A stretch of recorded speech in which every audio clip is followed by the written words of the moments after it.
speaker series State of the Snowpack event. It's a new partnership working with State of the Snowpack, and we're so excited to be working with you.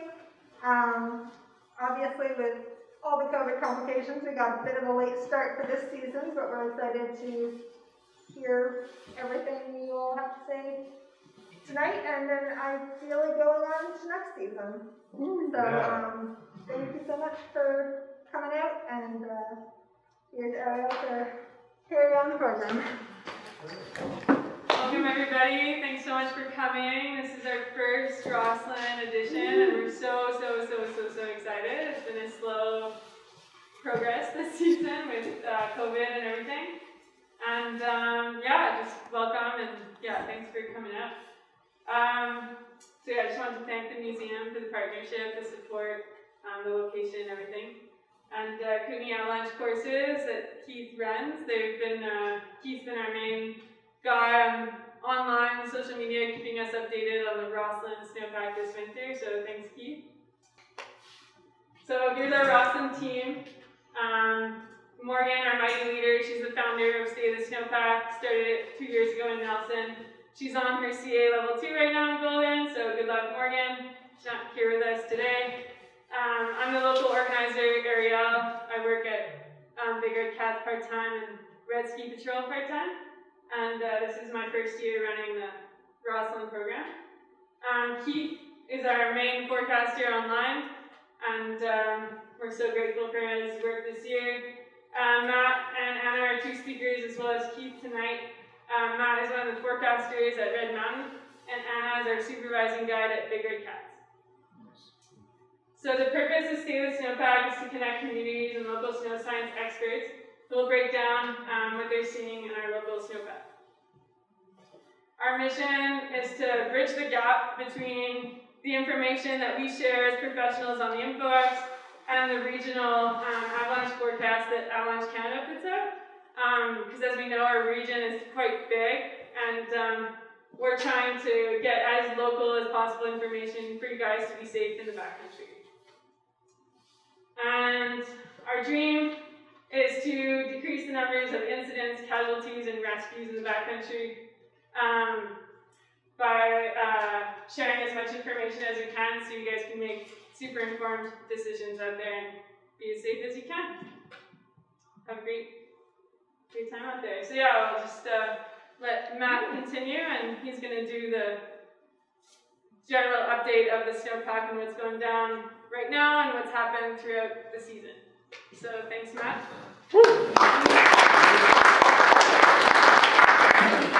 Hello. Thank you for having me. Thanks, Arièle, for doing the presentation here. I've put up a little bit of a PowerPoint for you. I'm not going to spend a lot of time on this. We're just going to layer down our general snowpack, compare it from north to east and south aspects. A little bit of what we saw today, and detail about the history of our year a little bit. So this is Jungle. He's Andy, and another forecaster on our team's dog. He's up here Wednesday to Saturday. So there you go. What are we going to be talking about today? Yeah, we're just going to share some data, some tests, and some findings that our team of technicians brought to the table throughout the season. So there you go. We're just going to, before we go through the bulletin, I just want to go through a few of the terminology maybe that we forgot, because I'm going to be talking about those words there. So first off, facets, which is an unsocial grain of snow, if you would put it that way. So it's a grain that doesn't bond when you try to make a snowball together. And it's important to know that because that grain creates weak layers on top of it and underneath crusts. And some years in our snowpack we have a lot of surface hoar problem. Surface hoar is another one. It's dew frost that attaches to the surface and creates little feathery crystals, and when it gets buried, it creates a weak layer. This year we've seen some of that, but not so much. It's quite the year for the rain crusts and the melt freeze diurnal cycles. Alright, so Avalanche Canada's bulletin, which I look at every morning, and was today's. So at the hill we had 21 centimeters of new snow, right? at 15% water content, which is fairly heavy, but that was at 7 in the morning when we weighed it. So the rating was accurate. I would have, you know, in the Alpine, which we don't have at Red, I would have thought that, yeah, the chances of avalanches would be very likely this morning, right? Being on ridge tops and exposed V features, V, which means opposite to the wind directions, where the snow blows over. Considerable at tree line, so that means likely avalanche scenario, and then moderate, which is possible, which we definitely saw with that day progressing and getting warmer, right? Here on our right, we have the aspect of where we would find that problem, and since it was a storm that rolled through, we found that 20 cms all around, so on all aspects of the mountain, not only on one side due to wind or something. Definitely thicker on one side, we'll talk about that later. And here we got the size and the likelihood for that day. So we can switch. Today at Red. So what the patrollers found was a widespread storm slab problem that ranged from reactive to stubborn. On Lees, meaning north, for this storm, because it came from the south, we were finding 50 centimeter wind slabs. They're that thick, and they were turning more reactive towards around 10 when the day would get warmer. So with daytime warming, we know that snow tends to slab up and want to go to the ocean, right? One of the forecasters, James, at our mountain says, all of this snow, all this water is going to the ocean. It doesn't matter when, so it definitely wanted to go there around 9-10 today. I can tell you that. So yeah, my day there. So we saw some cross-loaded activity on east and west aspects. So on our east and west, we have a lot of gully features that run up and down the slope. So those would catch that southerly and load those little gullies, and they would run pretty, they ran pretty nicely today. So we used explosives on some runs today, mostly north, and a lot of ski cut. Difficult to ski cut today. We really have to jump on it. It was hard to trigger. We needed steepness or explosives. So that's what happened this morning on Red. I hope you were all there skiing. Didn't get too wet.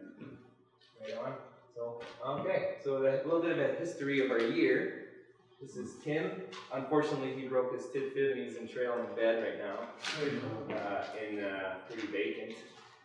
When we were getting all those diurnal cycles of shitty skiing. He's pointing at the November and the December crusts. We heard a lot of them about atmospheric rivers. So those brought us, this November pretty much ruined our snowpack. We had a great start with good moist snow, and then it rained, I don't know for how long. But in the Alpine, or at the tree line, we got to keep a little bit of that snow, but it did create us a November crust. Same thing happened on December, which is what his hand is on right now. And the fun thing about that one is that facets develop pretty heavily on top of the crust, and we're able to trigger significant results in the next slide there.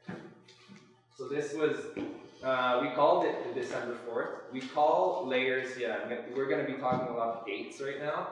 We call layers by their dates of burial, not by the date that they were made, but really when they were preserved into the snowpack. So it must have snowed December 4th to bury this layer. And I think it was the 22nd where Andy and I put a couple shots up here and got some storm slab to go. But when we came here and put one under some rocks, we ripped the whole entire booties out. Kind of went, shit. But we know we have a glide crack that opens up here all the time, and it's super slabby and rocky. So we were surprised, but weren't surprised when that went. and those are the diameters of that avalanche. You know, it was 80 to 120 deep. Pretty hard slab. It ran pretty far. You can switch it up if you want. There's another picture from the another angle there. So this is, you know, it's our inbound terrain. This is probably our storm snow that we were trying to move, and this is where it decided to go. And it ran. It broke branches all around here and ran pretty far down. We figured 300 meters plus.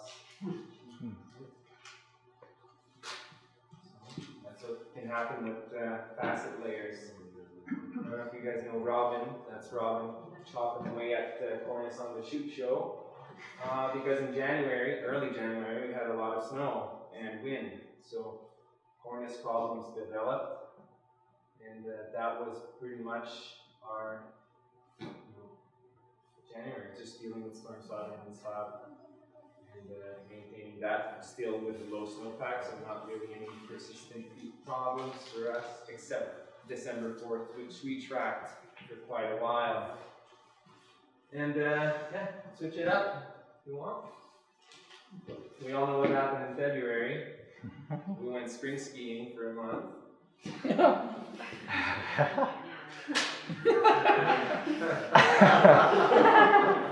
So that created a significant layer for us, for sure, right? So when it finally stopped being unskiable in the morning, and we had to wait till 12 to ski anything, to, you know, have it softened up. Obviously, when it snowed the next time, it was bad, just a layer, let's call it, a melt freeze layer from that diurnal cycle. What name did I give it? We'll see. Oh yeah, Feb 28. So Feb 28 was probably our biggest dump of the month, I would say. You know, that's when we got to name that crust. And that avalanche happened that same day. Sparky, the lead forecaster at Red, called it a natural. I wasn't there, it's my day off, so I believe him. Size 2, there, I went up there and I profiled the crown, which we call just drawing up dimensions and trying to figure out what it ran on, and, you know, do a little case study of the thing. So I measured the width, the depth, skied up there, I dug a pit up there a little bit, and I figured it went on that melt freeze crust. It was, so that's the first avalanche that happened on this crust layer. And that's the head wall. What's the size 2? Size 2, so there's size 1s to 5, and for when we talk in avalanche sizes, so a size 1 would be relatively harmless to people. You couldn't be buried by a size 1. So as soon as you think you can be buried and stuff like that, or it can be harmed, you can get hurt. So we call that a size 2, and then on and on. You know, if you can bury a car, and if you can bury a house, and then a village for a size 5. That's how we quantify those sizes of avalanches. But it's also, it's more, people call on the radio all the time, you know, different sizes. What I really want to know is these things here. How far did it go? You know, if it didn't go that far, it means it should have been pretty heavy. And I know for a fact this storm ended with rain.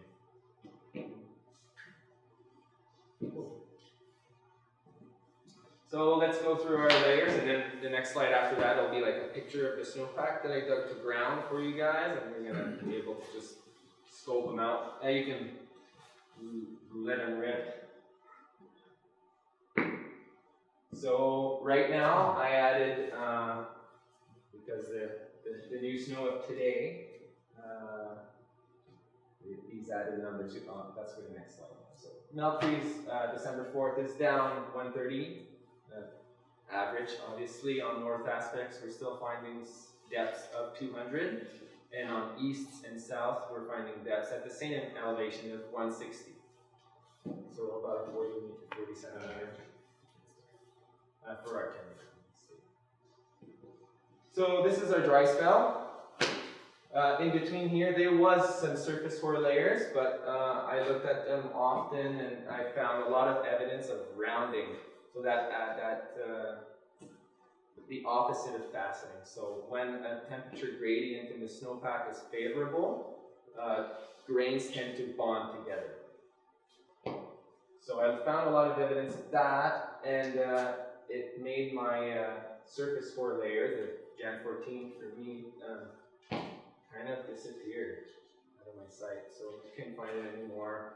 Taking the block in between and break where it used to be. And in between here, yeah, that was it. So this was a big storm, our Feb 28 storm.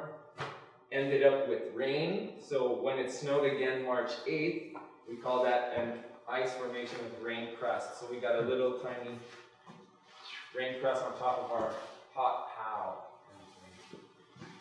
So we noted that layer, which is now down 30. And then, I don't know if you were there for that, it snowed 23 centimeters of snow on 4% water. So you could go like, and it was just gone. Or if you went too fast, the snow would just split in front of your skis and you were skiing this ice rink.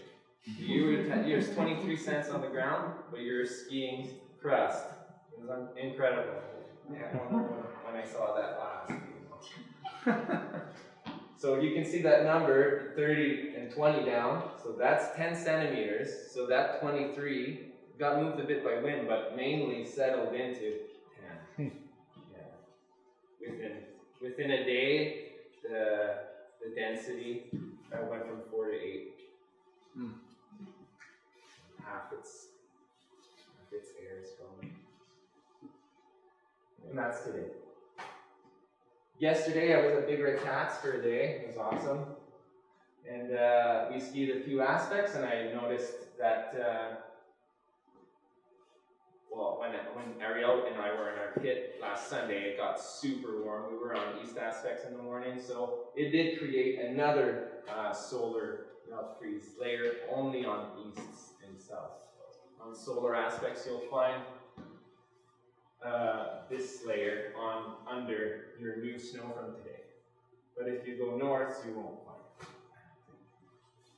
Alright, so if you want to switch the thing, and we'll see the pit. Here you go. So this was Sunday, so you have to imagine another dump of 20 from today on top of that. And those numbers, down 60, 130, they've been adjusted to the depth that they are right now. So realistically, this is 10, but now it's 30. So this is it. There's one right here. That 28's here. And this is our big, long spell in our forever December 4th that we'll be looking at all season until it's done. So this was head wall, the elevation there, angle, and VHS for our aspect. What layer are you the most concerned about right now? Well, right now, I'll show you. I got a few tests for you. I did a few ECTs and PSTs, and I'll explain what they are as we go through. But I would think this one right now would produce large avalanches, and it's showing propagation properties for us, which means it connects. Right, so that's our main concern. This one is showing also propagation properties. So, and it's closer, it's probably more affectable with your skis. And our avalanches today were running on the surface. So I don't think they were reaching that yet. They were still running on the just the old surface from the day before. So here we go. This is the same wall. Arièle's gonna do a ECT right now. So what we're testing here is propagation properties. What we want to see is if the block breaks, does it break whole? Does it go across? It's a 90 centimeter long block, and it needs that layer to slide on. So when a rain event or a melt freeze event happens for a significant period of time, it creates a beautiful unified bed surface, right? All smooth, all around.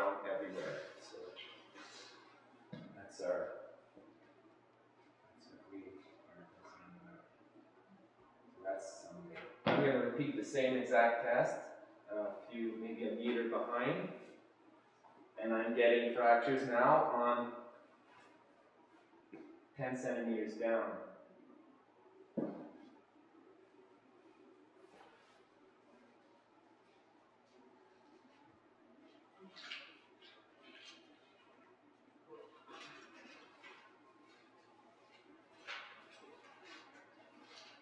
Now I'm going to have like a synthetic, the same result as Arièle, but just at one from the shoulder. And planar, slides really nicely. We have a beautiful bed surface that's uniform and big facets. So the bigger that grain is, the less likely it'll be cohesive, right? So if they're tiny, sometimes they pack nicer. But if they're big, they're really sugary, they're really unsocial. So that usually happens directly under and directly above crusts. And that's what we saw happening here. That was the bottom of the crust that we got fractures on. Now I'm going to do a test with this. Try something different. And it's a really good test. I like it a lot because instead of everybody tapping differently or whatnot, this gives you numbers. So if I repeat the test the next day, I can get a trend. Is it healing? Is it getting worse? Especially with new load, warming, and big changes in the snowpack right now. So I don't know if you saw, but the block fractured and it propagated to the end of the column. And now I'm measuring how much I had to cut on how long the column is. So I had to cut 53 out of 100, which is not that bad. If I cut 20 out of 100, it's pretty bad. So less reactivity above the crust and more planar stuff happening below. Okay, I can play I gave you the second. It's just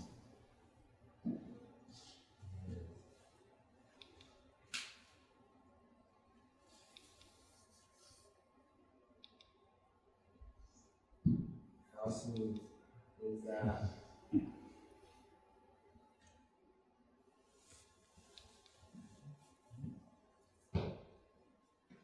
There you go. Well, that's what we found.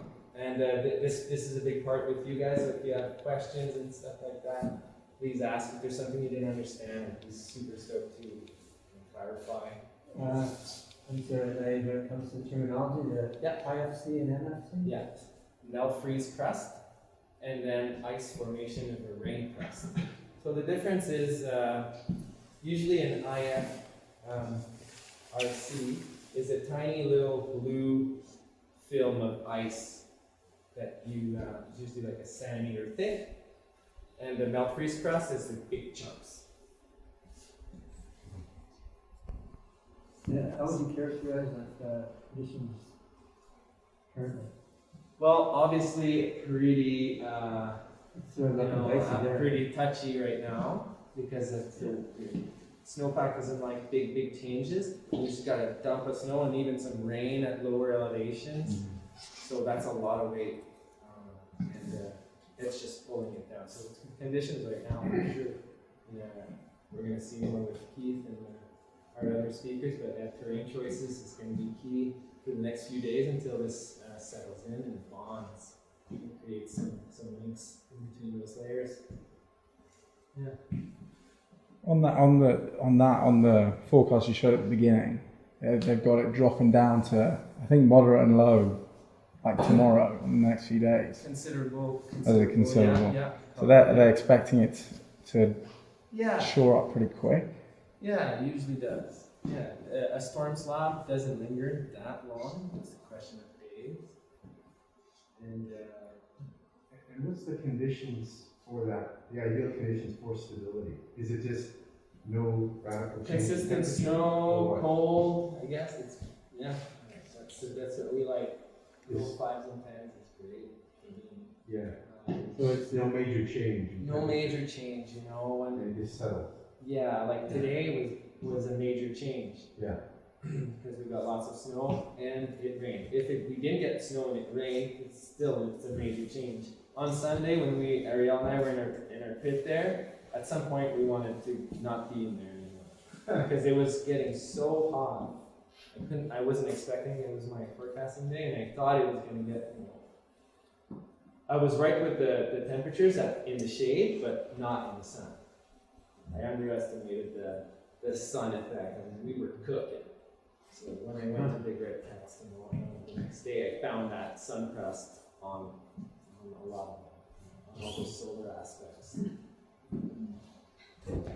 How long does it take you to set that pit up? What's that? How long did it take you guys to set that pit up? With the tests and everything, probably under an hour. Is that true digging? Yeah, 2 of us digging, and then Arièle wrote, and I did the pit, so we draw up the layers.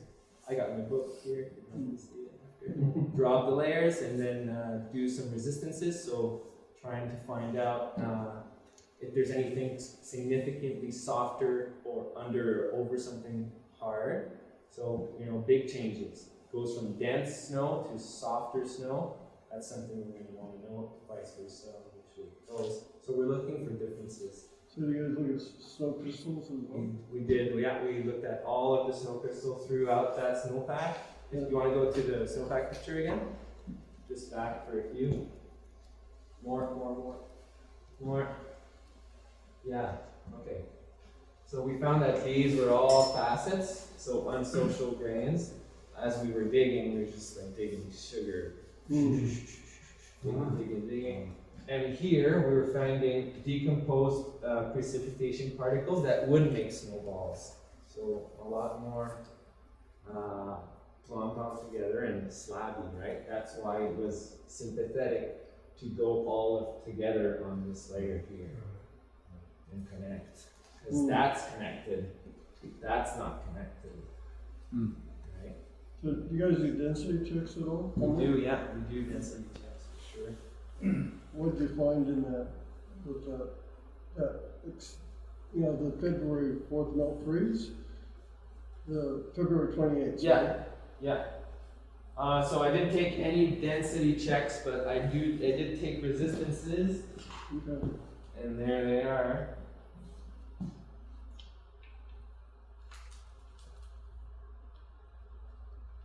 I was just curious what that melt freeze resistance Yeah, I'll is. tell you right now. 4 fingers, so Okay. 4 finger, and then just under 112. So here, I was finding 1 finger minus and to 1 finger plus.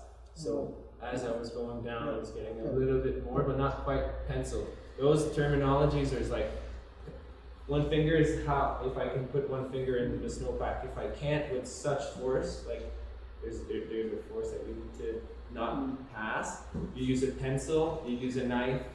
The easiest one is fist. So if I would put my fist here, it would go through easy. So I would write my book. It's snow. Pencil snow. 1 finger snow.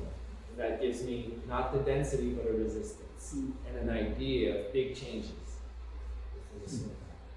What's the hand hardness between 30 and 60 right now? And how thick is that M28 crust? How thick it is, about like that. That's above, that's under. Our results are under the crust in facets, big facets. I wrote here 1 to 2. And your resistance. I was just wondering what the hand hardness was above the crust. Above the crust. In the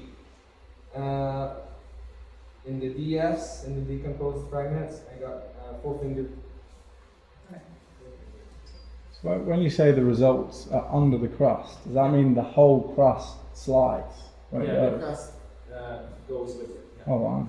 So probably glommed on here better than here, Yeah. as we saw in that propagation saw test. I'm pretty sure that if I would have done that PST, that propagation saw test on here, I would have seen a lower number than 52. I wouldn't have had to cut 52 to have it to go. I Right. didn't do one, but I bet you I would have had to cut less than 52. So does that make, if it's the results are under, does that make it safer in a way? It's harder to penetrate, or it doesn't make a difference? Yeah. No, it doesn't make it safe. It goes. Cool. Any more questions? How reactive is that melt freeze layer now? The 28th? Yeah.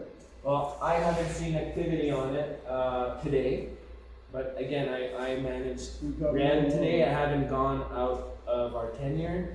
The goal was to open the mountain, so I haven't gone out and seen what that extra load did, or do another ECT since Sunday.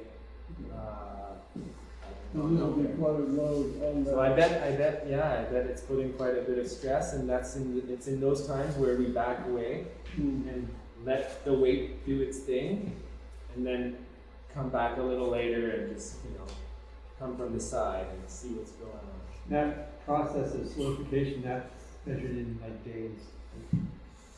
Yeah.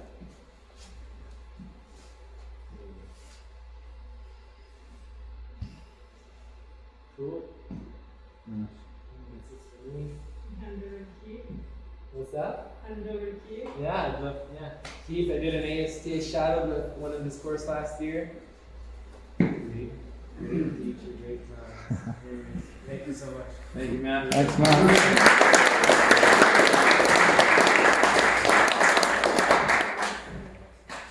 All right. Well, hello, everybody. Maybe before I get started, let's have everybody stand up. I'm gonna get you moving.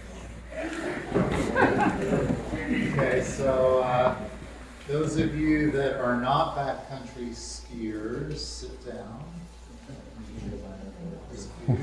Okay.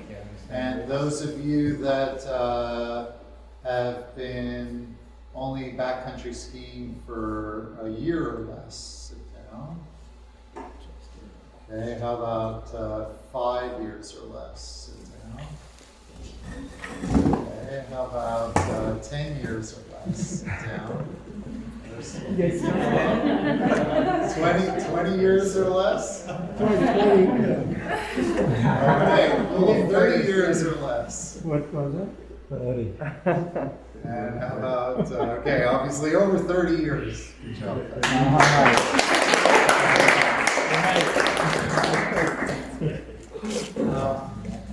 Yeah, so I'm just gonna talk about a few different things,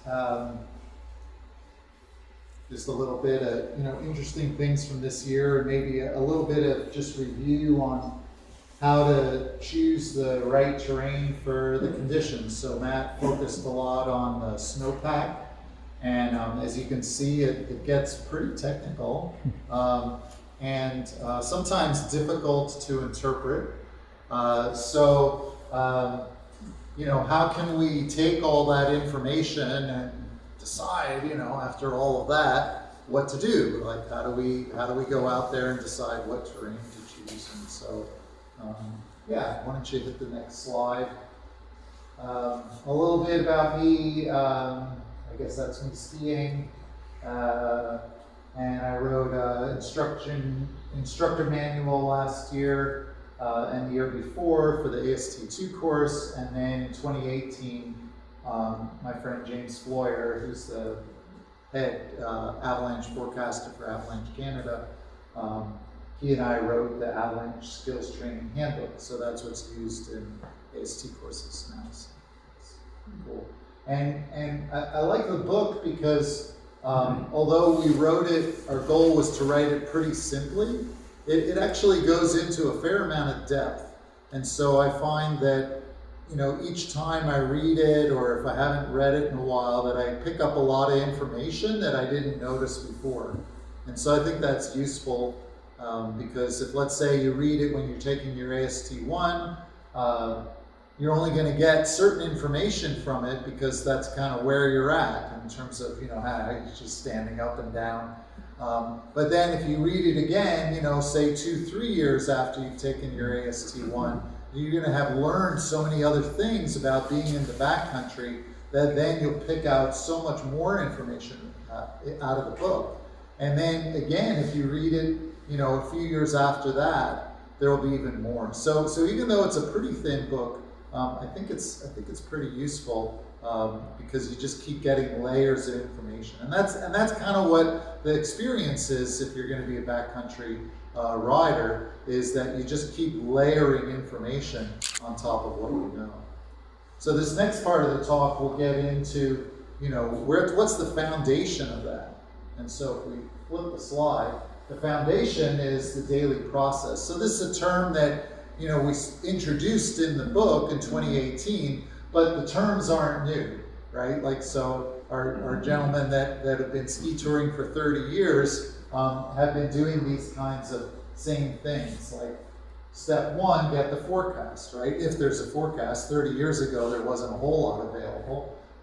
And then based on that, we figure out where we're gonna go, right? Like before we go ski touring, we gotta figure out where we're gonna go. And then, you know, we need to make sure that we bring the right gear for that trip.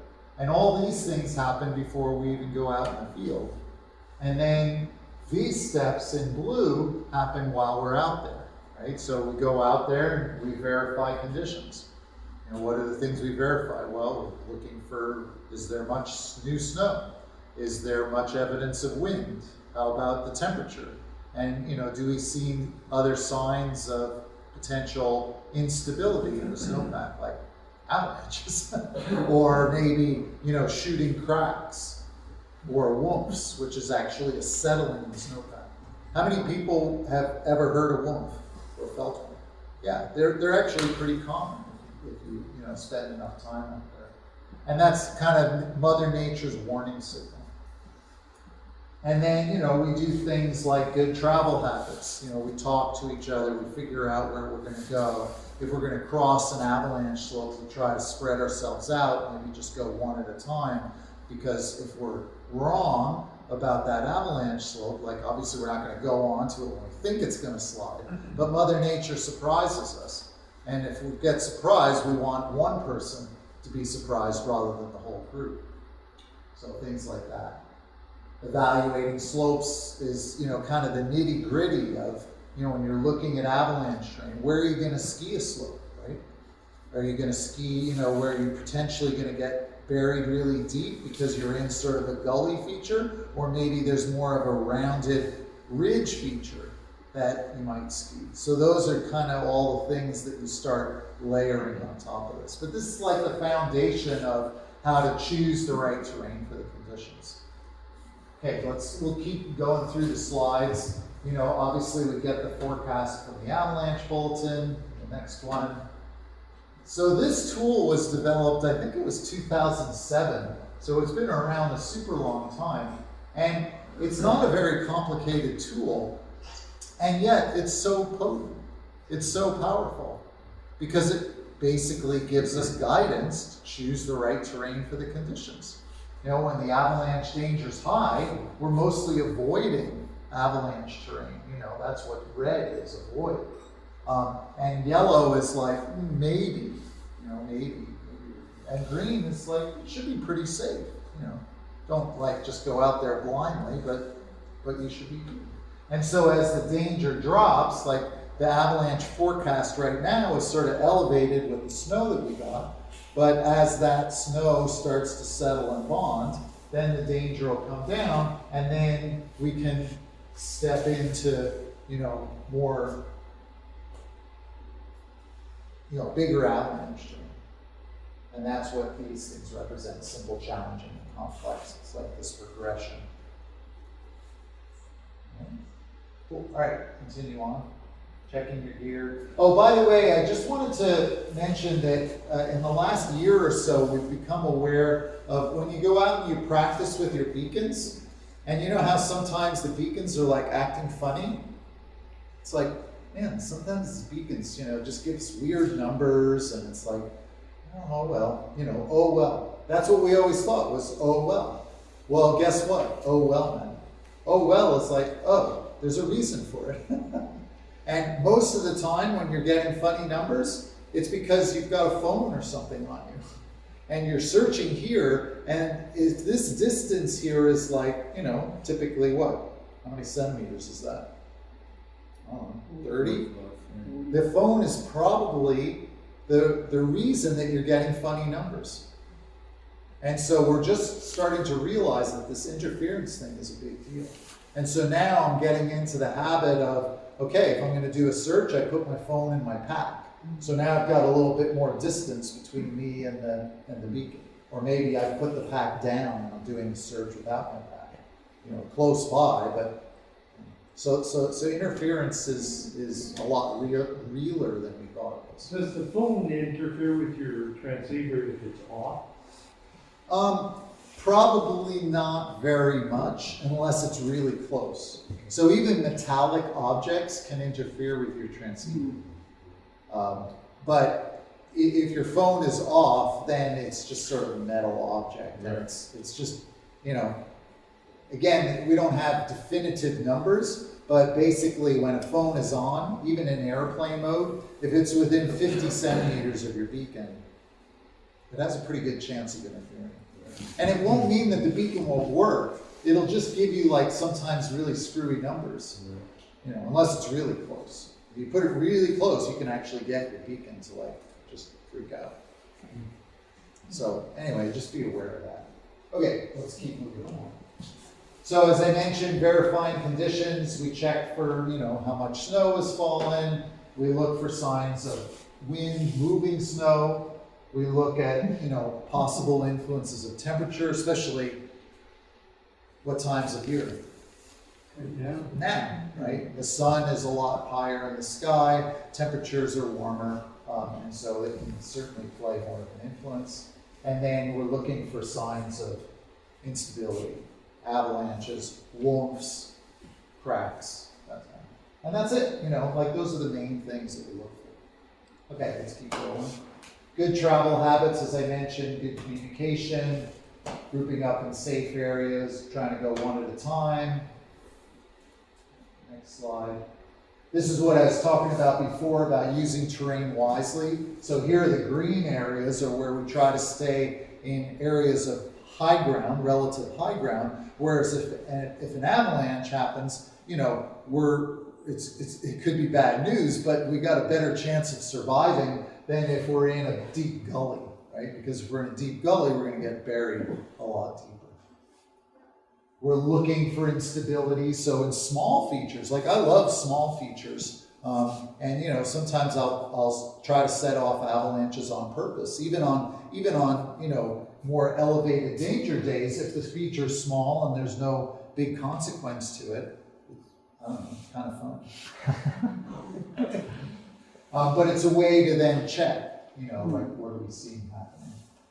And then this is one of my favorites, is I'm always thinking when I'm at the top of an avalanche slope, where am I going to go if it slides? Right? I want that in my head before I enter the slope. I don't want to be partway down going, oh shoot, it's avalanching, where should I go? I've already decided that, oh hey, there's some higher ground and trees on the right or on the left, or maybe there's an island in the middle, and that's what I'll be going for if I need to try to escape. Okay, good. And then in terms of evaluating slopes, what we've been introducing into the book is the idea of thinking about risk, and the factors that increase our risk is when avalanches are more likely and when consequences are worse. And so we can try to manage our risk either through finding places where avalanches are less likely and or the consequences are less. So that's a way to think about the relative scale of risk. And so some days, where, and Anna's going to talk more about dealing with these persistent weak layers. We've had a lot of them this year. Is that right? Is that what you're talking about? Yeah. Oh, good. How do we deal with that? Well, we want to think about, this concept of risk and likelihood of consequences. So let's look at the next slide, because I think I talk about a few. Right? So what are the things that affect the likelihood of avalanches? You can look at this, but what are the things that, what influences the likelihood of avalanches? Slope angle, right? That's one of our major strategies for managing risk in the backcountry, is when we're worried about avalanches, we choose slopes that are less steep. Less than 30 generally doesn't slide. As we get more confident, then we might start getting into steeper slopes. But there's other ways we can manage the likelihood as well, like we can sometimes ski in dense forest. And we think about what the avalanche problems are. What kind of avalanche problems are out there? How deep is it going to go? Where is it going to go? Is it a wind slab problem? Is it a storm slab problem that's everywhere? So these are the ways that we manage our risk. And then in terms of consequences,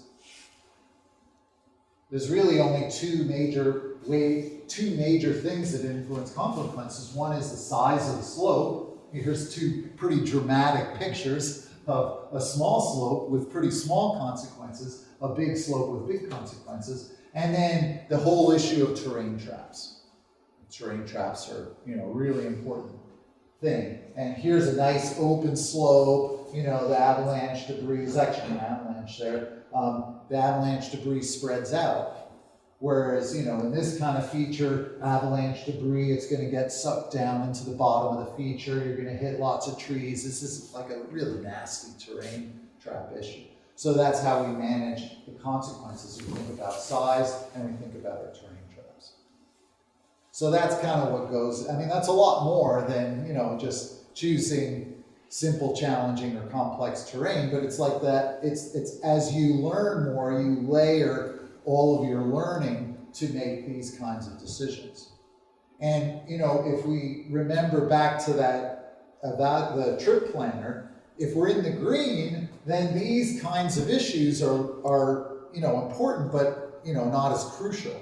But as we get into the yellow, remember there was green, yellow, red? As we get into the yellow, then we need to be thinking about this, right? If we want to have a lot of longevity, like, 30 plus years. All right. And then step 7 is the whole daily process, is stuff that backcountry skiers do, but also what professionals do. And professionals at the end of their day, they reflect on the day and they, talk about what we could have done better, what went well, and what information, did we get such that, now we have that information to go out to the next day. So that's the daily process. Okay, so just wanted to talk about a few things from this season that I thought were sort of interesting. One was the beginning of the season. This is up at Rogers Pass. It got so much snow at the beginning of the season, and especially up in the Alpine, because they were high enough that rain that went to the tops here in November was all snow. And so I got a chance to go up there in early December. This is December 3rd. And I probed right about here because we went up for another lap. It was so good. And there was 230 centimeters of snow. Like, we're not even at 230 yet. They had that at the beginning of December. All right, keep going. But what was interesting is in the lower elevations, when I was up at Rogers Pass, they had gotten, that warmer snow and big avalanche cycle, during the end of those torrential atmospheric river rains, and so it left these big avalanches. And that's actually James. He and I got together to ski, and this is a size 3 avalanche coming off of Cheops, kind of in the same zone as where those 7 kids from Alberta died way back, before some of you were born. 2003. So this is actually a video. I don't know if this is going to work. Do you want to try? Yeah, I don't think it'll have sound, but it'll fly. Oh, we're not going to get sound? Only out my laptop. I can hear you.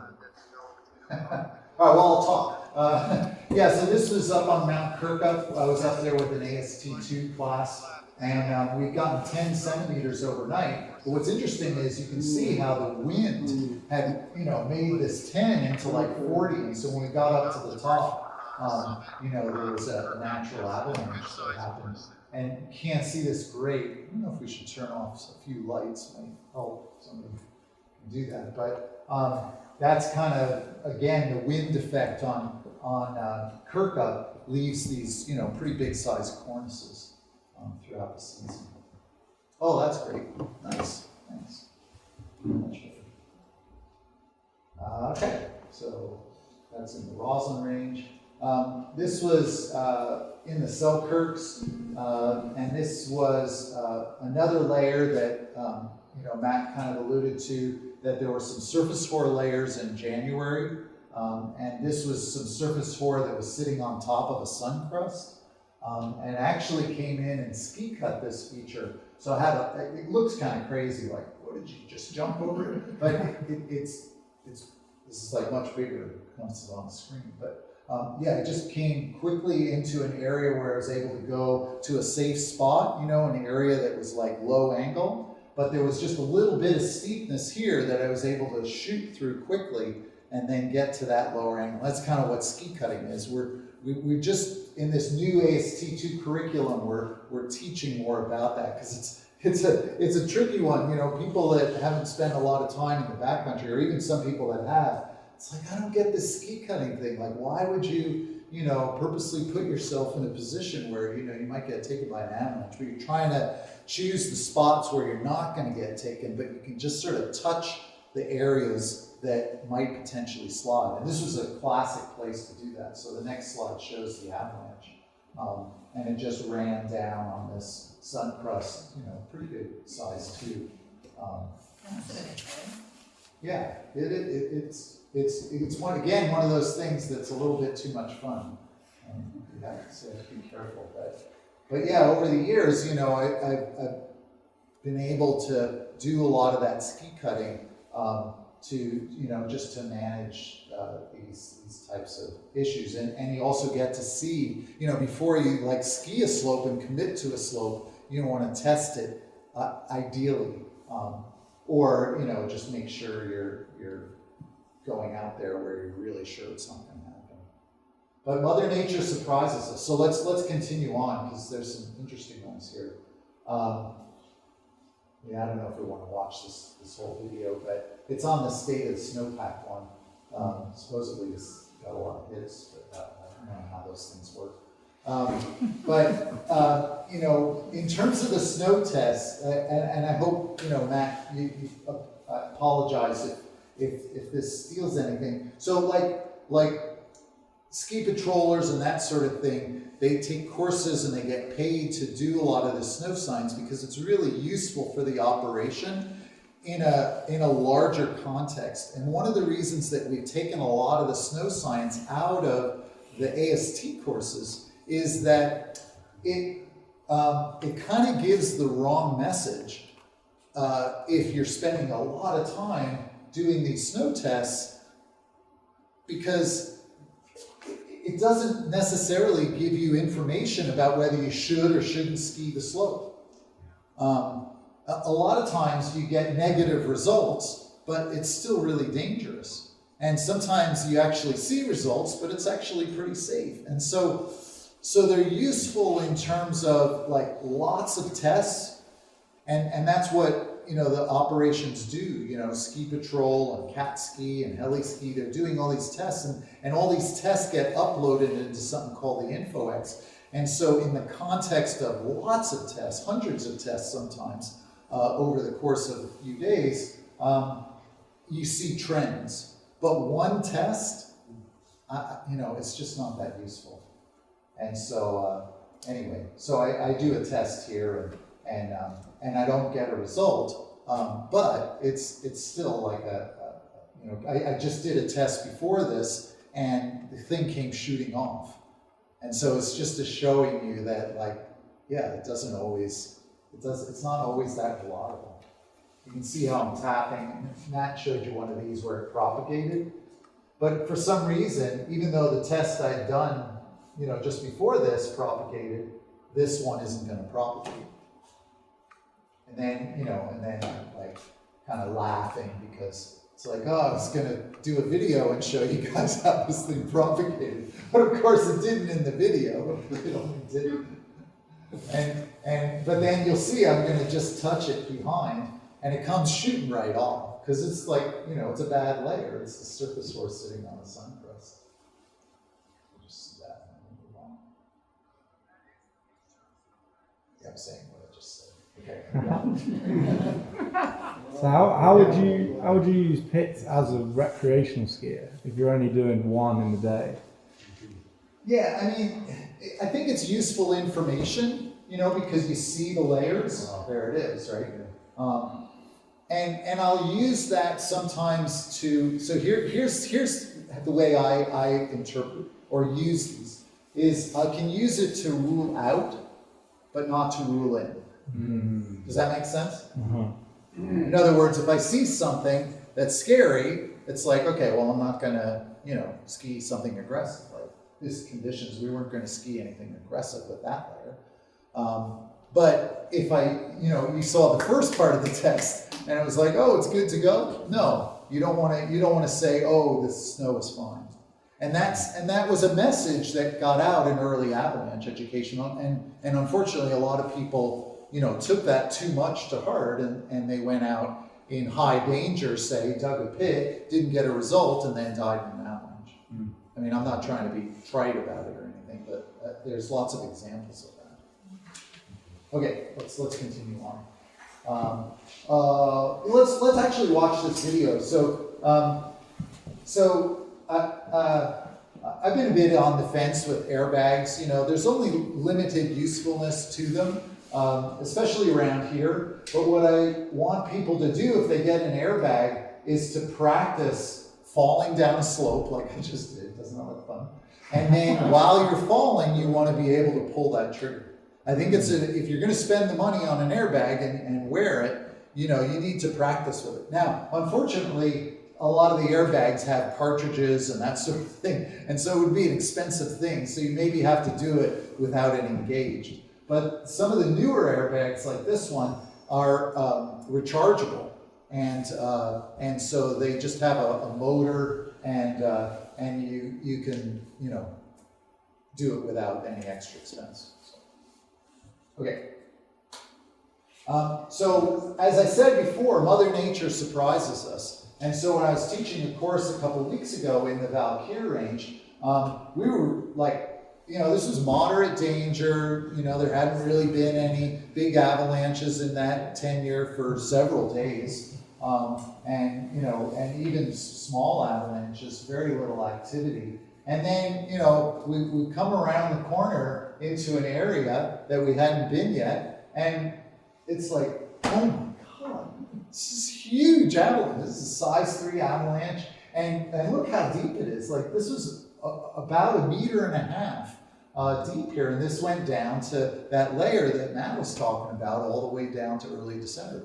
And there hadn't been any avalanches in there for like a month down to that layer. But Mother Nature, you know, doesn't always follow what we think is going to happen, and so she sometimes surprises us. And so, again, it goes back to that thing about thinking about consequences and sometimes choosing slopes, you know, as we've had to do a lot of this winter, where we've always got this sort of lingering, like, maybe it's going to step down to a deeper layer. You know, just thinking about your consequences and trying to avoid terrain that's going to be like really deadly. You know, still might be skiing in steep terrain, but maybe smaller features, places where you know, it's just a little less risky. And that's our job as backcountry skiers, is to, you know, at least be mindful of how much risk is it on any particular slope. Is that just a natural avalanche, let it go? Did that just like go on a convex face? It just went on its own. So what was the terrain anchor at the base of it? Was it convex or was it? It's steep. Yeah. It's steep terrain. Although this area over here was a little less steep, and so this part of the slope here. So what's interesting is you can see here that this part of the avalanche didn't go as deep. It only went down about 40 centimeters, but then this part of it went all the way down to that deeper layer. It was surprising. It was cool because I was teaching an avalanche course. Just a natural one. Yeah, it went on its own. Yeah, because we got there. We were able to date it between 12 and 36 hours because we'd had a little bit of snow beforehand, like 36 hours ago, and there was no snow on the debris. But there was a little bit of snow that had blown in overnight. Like in this. Okay, there's a couple other pictures. So these are some of the blocks, right, that came off there. You don't mess with those. And then I think there's one more just showing them. you know, it went way down.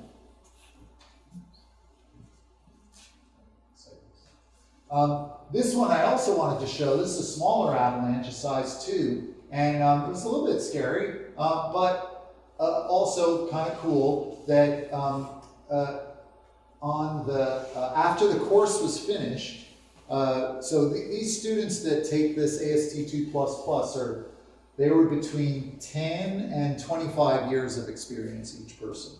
Now, I mean, I don't check to see how many, it has to be 10.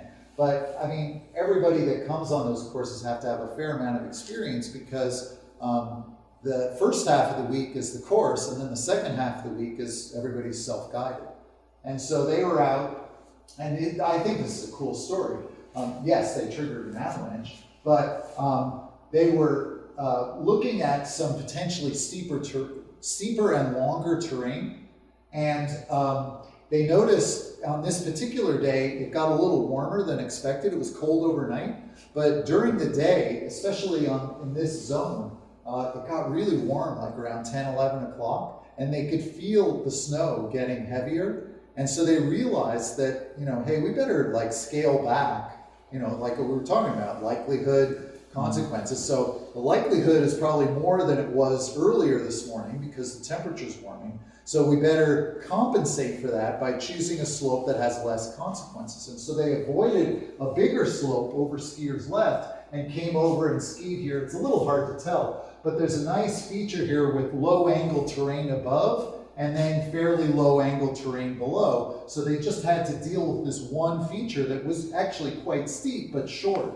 And sure enough, when they came through, one at a time, the first skier triggered this avalanche and he got swept down to about here, and then he skied off because it just was a small feature rather than a big avalanche. So anyway, I was pretty psyched that they were paying attention to what was happening and chose the right terrain for the conditions. You know, again, nobody else saw avalanches that day, so it was a bit of an anomaly. It was just the warming of the temperatures. Okay, hopefully that makes sense. And then, you know, the other thing is, those of you that like to ski big avalanche terrain, is sometimes you can ski big avalanche terrain. And this is a slope that we've been trying to ski for several years. We often go back to this area, but there just wasn't the right conditions. We didn't have the stability. A lot of things sort of you want to lead up to it. So one of the things that we did was earlier in the week, we went to this same zone. We had a look at the terrain, and then we went back a few days later and wanted to see what happened between, you know, 3 days ago and today. You know, has there been additional wind effect, you know, all that kind of thing. And so then it just seemed like everything was lining up, and this was the day. And it was interesting because we had like this one day where we felt like it was safe enough to ski. By the next day, we wouldn't have skied it because that night there was a whole bunch of wind and it was like not safe anymore. And so the next slide kind of just shows the whole run. It's big, you know, coming off of here, the big east face of Mount McCarry. And it's just fun, you know, like to sometimes, you know, you just have to be patient with avalanche terrain, and you wait and you wait. And in this case, I think it was 4 years that we waited to ski this run. And we were just like waiting for the right conditions. We didn't want to ski it in anything other than like really, you know, stable and perfect conditions. You know, not that we had a guarantee, but you know, we felt like on that day it was safe enough. Because it's when you're managing risk, right? It's all relative degrees of risk. You know, when we all leave here, those of us that drove are going to get in cars, and you know, there's some risk in driving a car, moving vehicle, heavy, and driving winter roads. And so, you know, so we take degrees of risk. That's the whole goal in backcountry skiing, is to make it safer. This is how I look at it: safer than driving in winter roads. And that's very doable. And sometimes skiing big terrain, when you do it on the right day, choosing the right terrain for the conditions. I think that's all I got.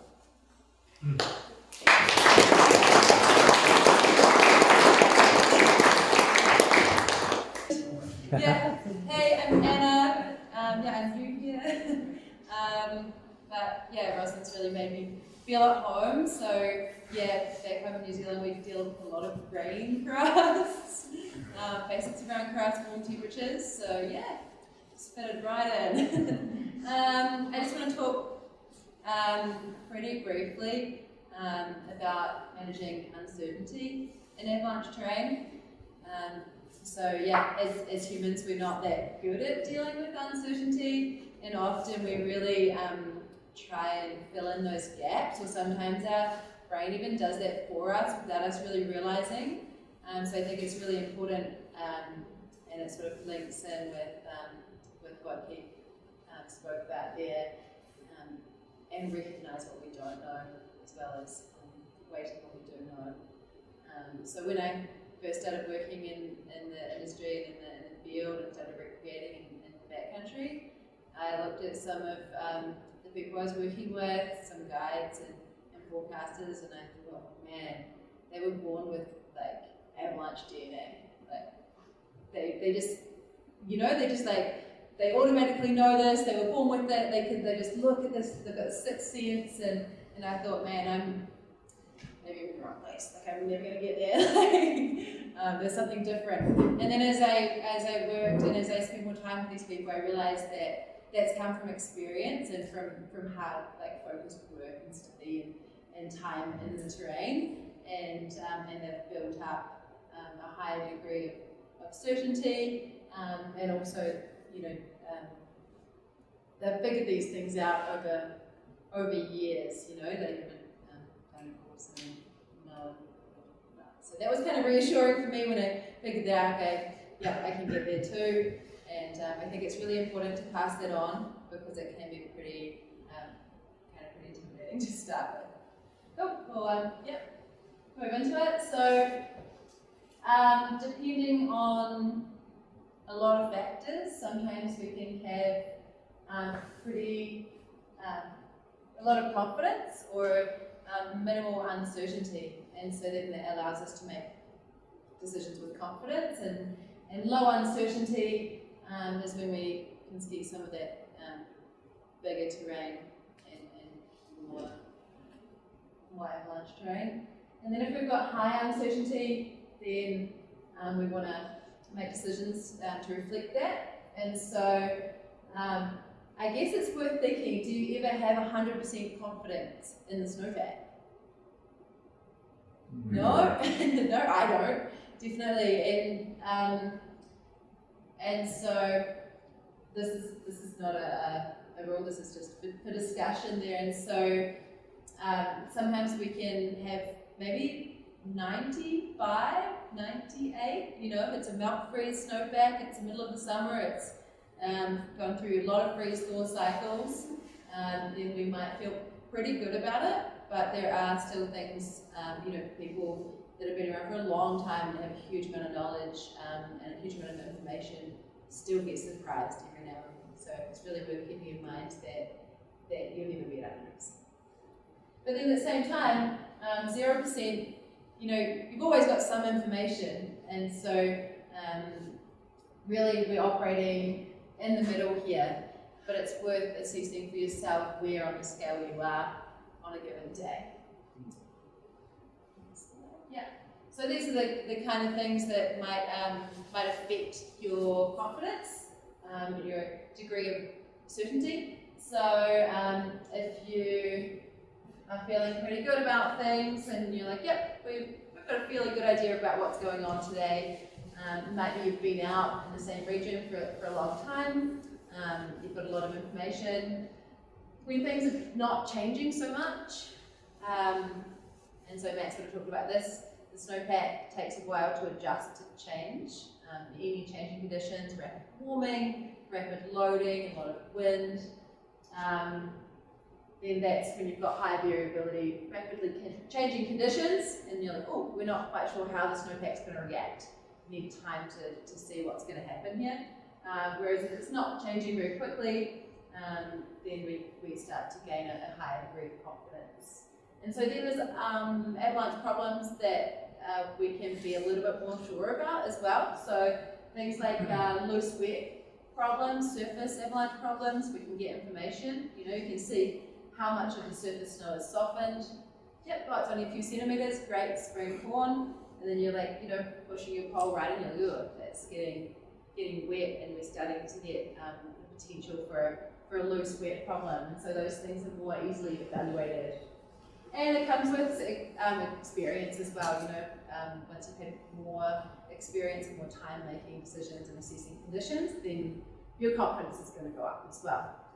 So it's pretty normal, even for people that have been in avalanche terrain for a long time, to come to this end of the scale sometimes as well.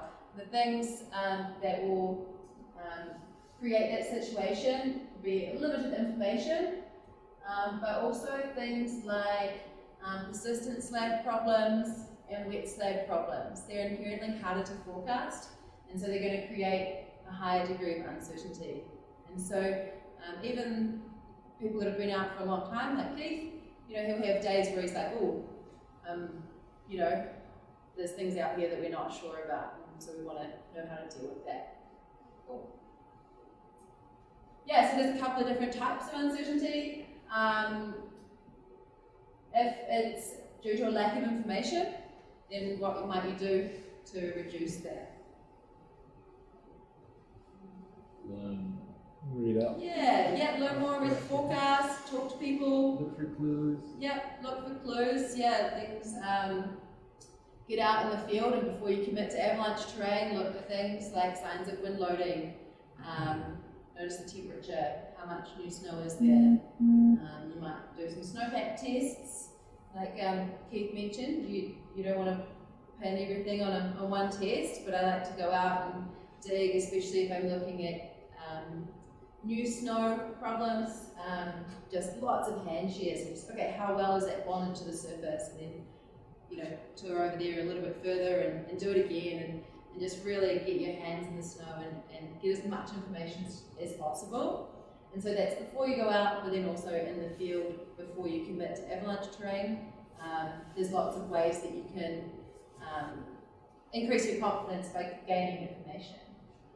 And then there's some problems that you can't reduce the uncertainty, and so I just put a couple of fancy words in there, but I don't actually know how to pronounce them. So we'll just go with knowledge, those things that can be reduced, and then there's places that can't be reduced. So that's more where we're talking about the persistent slab problems or things under the surface, and so that has a high degree of variability, so you don't know exactly where that can be triggered or where it can't. And so what should you do about that? Is that one? We need to manage that by increasing our safety margin. So if there's a big degree of uncertainty, just leave a bigger buffer zone to manage that. Moving on. Yeah, there we go. Really important to acknowledge what your areas of uncertainty are and what your confidence level is before you go out. And so when you talk about the forecast, when you're discussing with your touring partners or your climbing partners, just say, hey, I'm really not sure what this persistent problem is doing in this piece of terrain. Maybe we should keep a bigger buffer. But then sometimes also, hey, we've got a high degree of confidence in our assessment. I think we can go out and ski some stuff and climb some stuff today. It's just as important to make the most of those conditions as well. So just in that case, you're still using safe travel practices because, you know, we get surprised. And that's, you know, even at 95 or 98% confidence, you know, it's still a fairly significant percentage there that could catch you out. Usually we're in the middle here. We have some information, but this is a tricky avalanche problem, or conditions are changing, we're not sure how the snowpack will react, and in this zone, then you can increase your margin of safety by using a few different tactics that we'll move on to. And then sometimes, yeah, lots is going on, we really don't know what's happening. In that case, you can ski laying or slopes, avoid avalanche terrain. And so depending on where you are on the spectrum, you can act accordingly. So you can still go out, go to snowman and have a cup of tea. Yeah.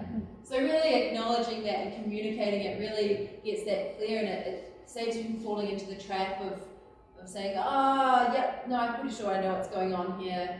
Yeah, no, I think it'll be fine, kind of thing. No, this is what we're unsure about, and this is how we're going to manage it. Yeah, so basically, depending on if you're really uncertain, then and you've got low consequence, then you still want to build a margin of safety in.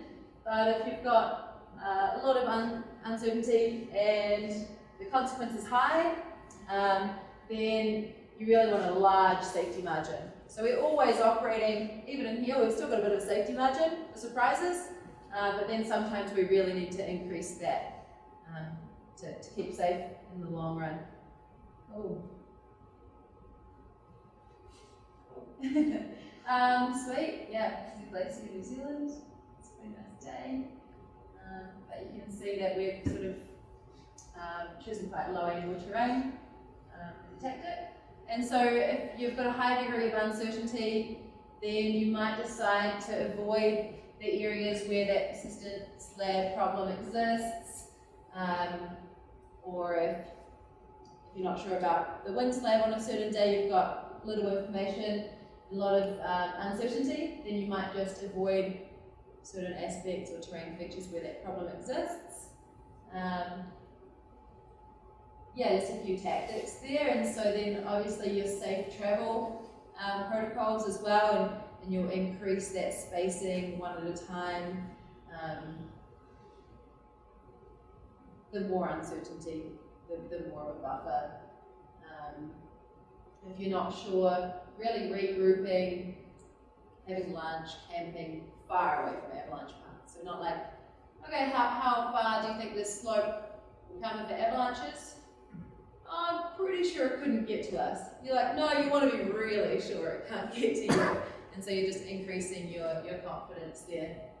Yeah, and then a good tactic as well, if you're not sure, then to go out and say, look, if there's more than 50 centimetres, or there's probably more than 20 centimetres of new snow, we're going to stay off avalanche terrain today. Or if it gets really warm, if it's above 0 by lunchtime, then we're not gonna keep going. And so just acknowledging that uncertainty and then deciding how you're going to deal with it. Yeah. Oh, there's some students on an avalanche course, and so we actually skied a bowl on the other side, a shadier aspect, and we got down and just had a little bit of uncertainty about the slope that we were going to skin out of, and so we decided, right, we're just going to boot back out on the ridge instead, and boot back out on a different aspect, and yeah, ended up having a really good adventure, and really reduce that uncertainty. And that's often I find when I feel good about being in the backcountry, and when I really relax and have a good time, because that's kind of what it's about for me, is when I can minimize that uncertainty, and I feel really good about the decisions I'm making, even if they're conservative ones. So yeah, hopefully that helps to give a bit of context, and yeah, just keep getting information and keep learning, because you will increase your degree of confidence over time. And often what happens is you get confidence, something happens, and then you're going to come back here.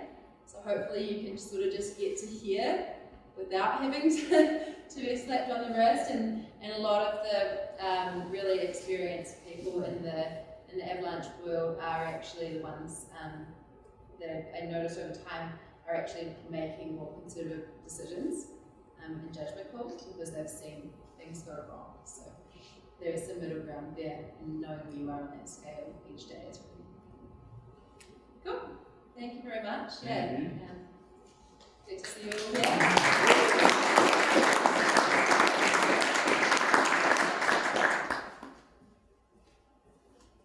Cool, awesome. Thanks everyone. Thanks Anna and Matt, Keith for coming and talking and helping hopefully giving everyone a little bit more information they can use out there. And yeah, thanks for coming.